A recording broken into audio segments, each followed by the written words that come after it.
Indian meteorological department نے شہر حیدرآباد سمیت مختلف اضلاع میں بارش کی پیش گوئی کرتے ہوئے یلو الرٹ جاری کیا ہے۔ محکمہ موسمیات کے جاری کیے گئے بلیٹن کے مطابق 15 اکتوبر تک شہر حیدرآباد کے علاوہ رنگاریڈی، نظام آباد، کاماریڈی، راجنا سرسلہ، سنگاریڈی، سوریا پیٹ، نلگنڈا، ناگر کرنول، میڈچل، یداگری، محبوب نگر، ہنم کنڈا، جنگامہ و دیگر میں ہلکی سے درمیانی بارش کا امکان ہے۔ IMD نے سڑکوں اور نشیبی علاقوں میں پانی جمع ہو جانے، ٹریفک تعطل کا شکار ہونے اور برقی منقطع ہو جانے سے متعلق بھی خبردار کیا ہے۔ وزیر تلاسانی سرینواس یادو نے دباک اور حضور آباد حلقوں میں جیتنے والے BJP قائدین سے اپنے حلقوں میں کیے جانے والے ترقیاتی اقدامات سے متعلق سوال کیا ہے۔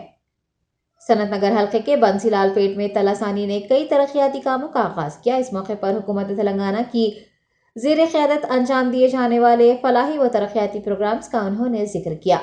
منوگوڑا ضمنی انتخاب پر تبصرہ کرتے ہوئے ریاستی وزیر نے کہا کہ راج گوپال ریڈی کی خود غرضی کی وجہ سے ضمنی انتخاب ہو رہا ہے۔ مرکزی وزیر سیاحت کشن ریڈی سے انہوں نے ریاست میں ترقیاتی کام کروانے سے متعلق سوال کیا اور نکتہ چینی بھی کی۔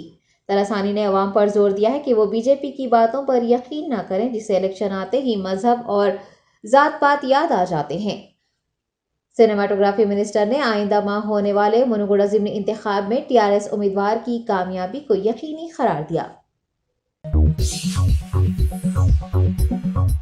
قانون ساز کونسل چیئرمین جی سکھیندر ریڈی نے کہا ہے کہ ضرورت پڑنے پر TRS پارٹی کانگریس سے رابطہ کرے گی۔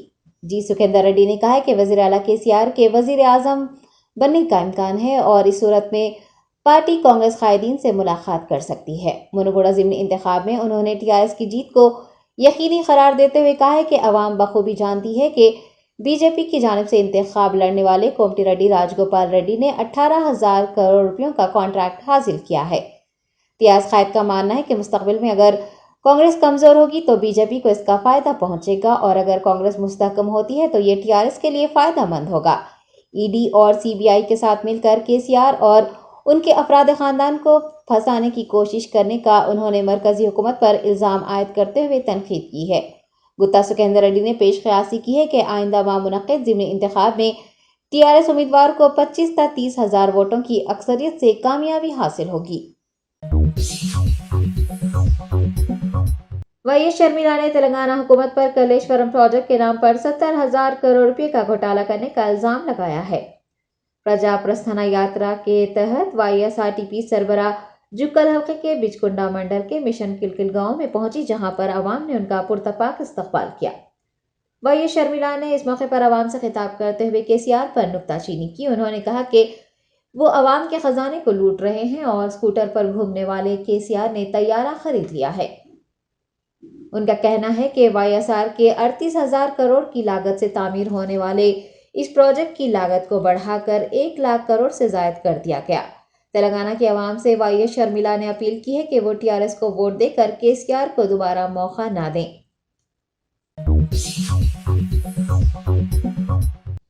وقف بورڈ CEO کی طویل رخصت سے وقف بورڈ کی کارکردگی بری طرح سے متاثر ہو رہی ہے۔ آئمہ و موذنین کی تنخواہوں کی اجرائی و دیگر مسائل جوں کے توں برقرار ہیں۔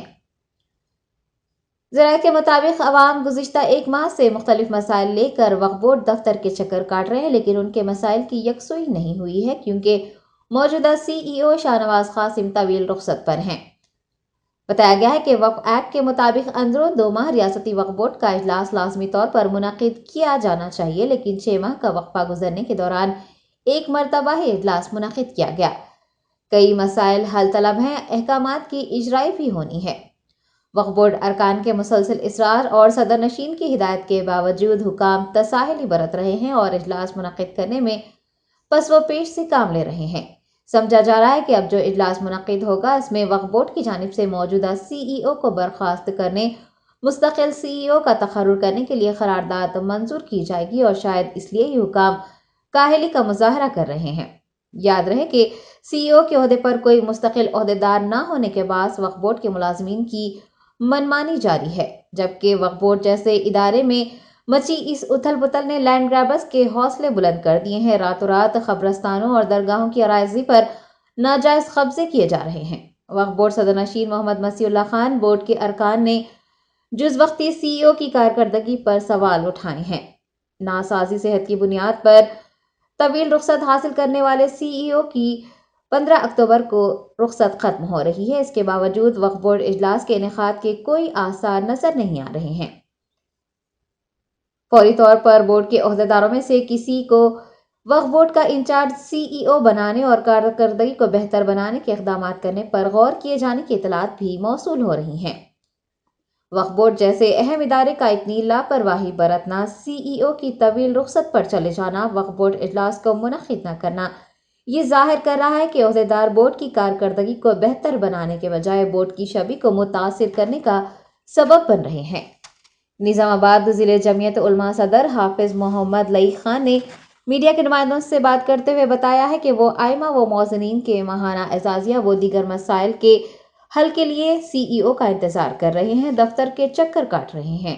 انہوں نے حکومت تلنگانہ سے درخواست کی ہے کہ CEO کی دیگر مصروفیات، صحت کے مسائل اور طویل رخصتوں کے پیش نظر نئے CEO کا تقرر کرے تاکہ عوام کے مسائل کی یکسوئی ہو سکے۔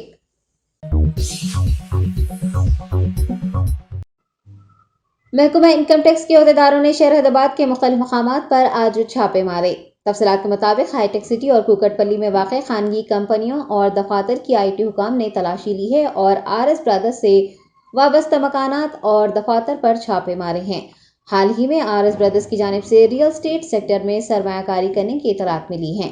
امکان ہے کہ IT ٹیم کی جانب سے کوکٹ پلی میں ساؤتھ انڈیا شاپنگ مال پر بھی چھاپا مارا گیا۔ آپ کو بتا دیں کہ آنرس ریئل انفرا کے نام سے کاروبار کرنے والے RS برادرز نے واسوی کے ساتھ مل کر بہت سے منصوبے شروع کیے ہیں۔ کوکٹ پلی میں گلف آئل اراضی تنازعات میں بھی آنرس کی جانب سے مداخلت کیے جانے کا پتہ چلا ہے۔ RS برادرز کے ساتھ ساتھ آنرس سومادارو اور وساویلا RS پرمپراس پر بھی IT کی جانب سے تلاشی لی گئی ہے۔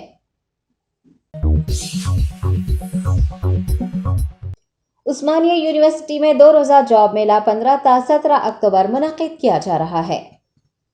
عثمانیہ یونیورسٹی سیوا انٹرنیشنل کے زیر اہتمام عثمانیہ ہیومن کیپٹل ڈیولپمنٹ سینٹر میں ایک پریس کانفرنس منعقد کرتے ہوئے 2 روزہ جاب میلے کا اعلان کیا گیا۔ ذمہ داران کا کہنا ہے کہ اس جاب فیئر میں 250 سے زائد کمپنیوں کے منتظمین شرکت کریں گے اور تقریباً 20,000 بے روزگار افراد کو روزگار کے مواقع فراہم کیے جائیں گے۔ بتایا گیا ہے کہ بے روزگار افراد بغیر کسی رجسٹریشن کے اس جاب فیئر میں شرکت کر سکتے ہیں۔ Osmania human capital centre, I stand for various organisation, ABV foundation, Komati Reddy Prateek foundation, IFIN global, Telangana development forum, Devi foundation کی جانب سے روزگار میلہ منعقد کیا جا رہا ہے۔ نیشنل BC ویلفیئر ایسوسی ایشن کی جانب سے پرگی حلقے میں BC طبقے کے لیے شعور بیداری پروگرام اور گول میز کانفرنس کا اہتمام کیا گیا۔ وقار ضلع کے پرگی کے سواگت منی فنکشن ہال میں منعقد اس اجلاس میں BC قائدین اور BC یونین لیڈرز نے بڑی تعداد میں شرکت کی۔ اسٹیٹ BC ویلفیئر ایسوسی ایشن کے کنوینر لال کرشنا نے اس موقع پر کہا کہ BC کمیونٹی کو قانون ساز اداروں میں مقابلہ کرنے کے لیے ریزرویشن دیا جانا چاہیے۔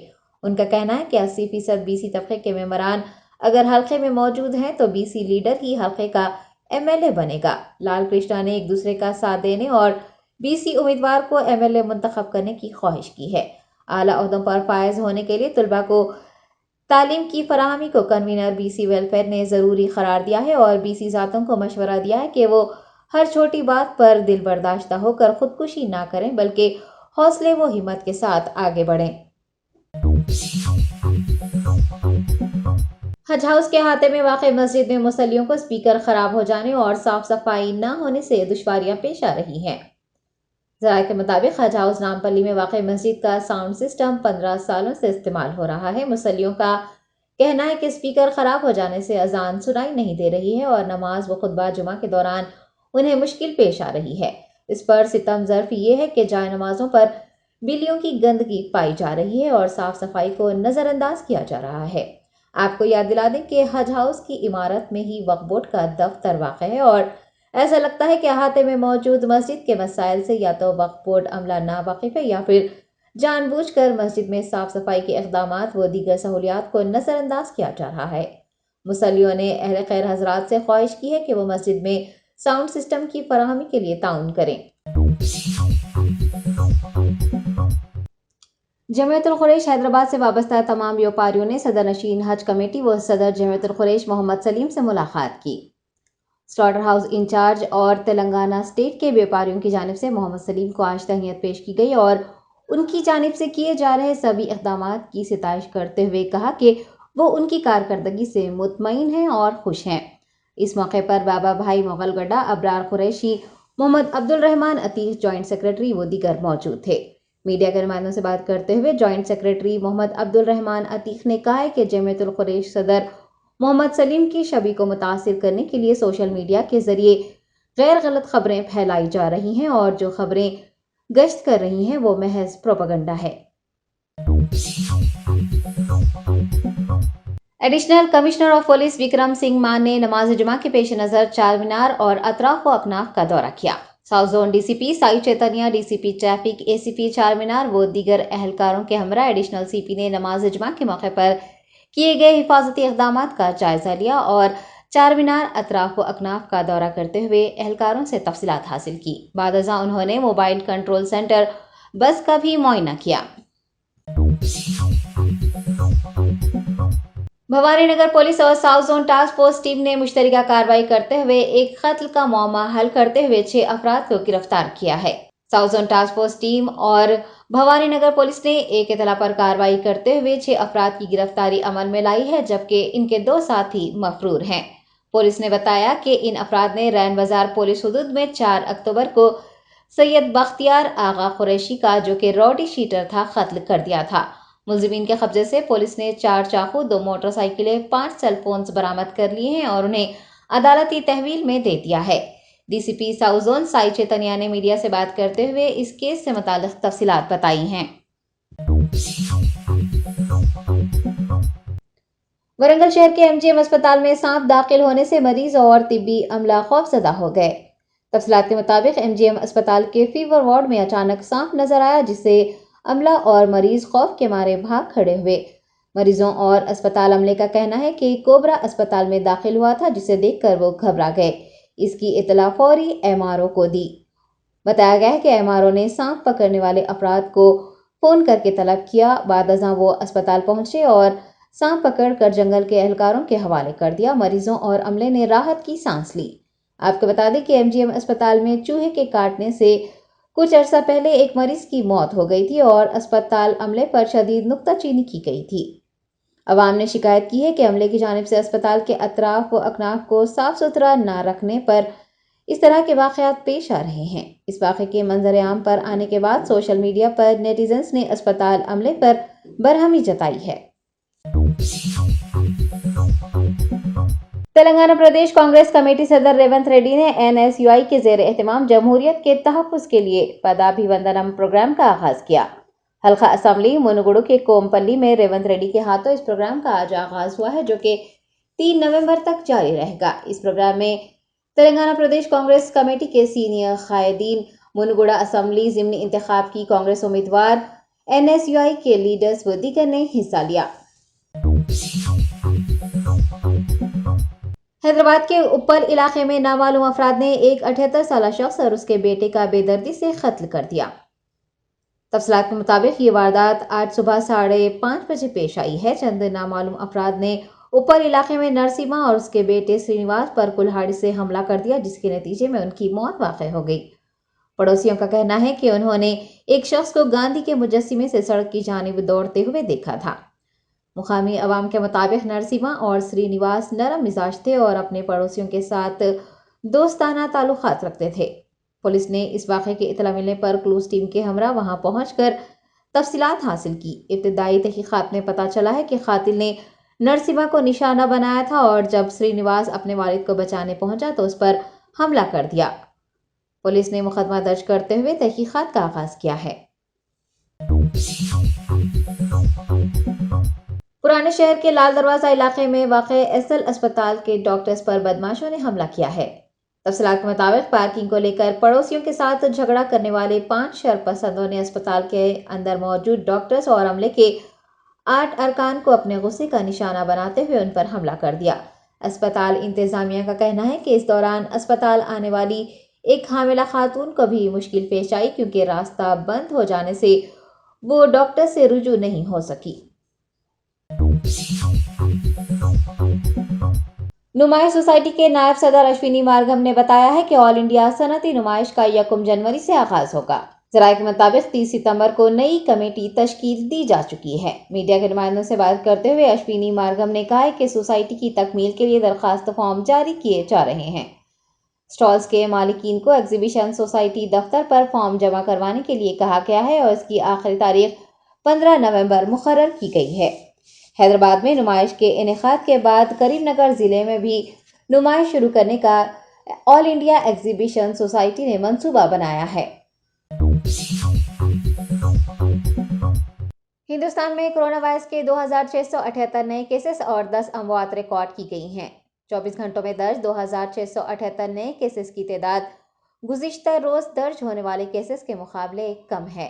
کل 2786 کیسز درج کیے گئے تھے۔ محکمہ صحت کے مطابق 10 اموات کے ساتھ ملک میں کل اموات کی تعداد 5,28,857 ہو گئی ہے۔ ایکٹیو کیس لوڈ 26,583 ہے جو کل مثبت کیسز کا 0.06% ہے۔ اس دوران 2,594 مریضوں کے صحت یاب ہونے سے صحت یاب ہونے والوں کی مجموعی تعداد 4,40,68,557 ہو گئی ہے جس کے نتیجے میں بحالی کی شرح 98.7% ہے۔ یومیہ مثبت شرح 1.13% اور ہفتہ وار مثبت شرح 1.07% ہے۔ اس عرصے میں یعنی 24 گھنٹوں میں کل 2,37,992 کورونا ٹیسٹ کیے گئے ہیں جس سے کورونا ٹیسٹ کی مجموعی تعداد 79,81,00,000 سے زائد ہو گئی ہے۔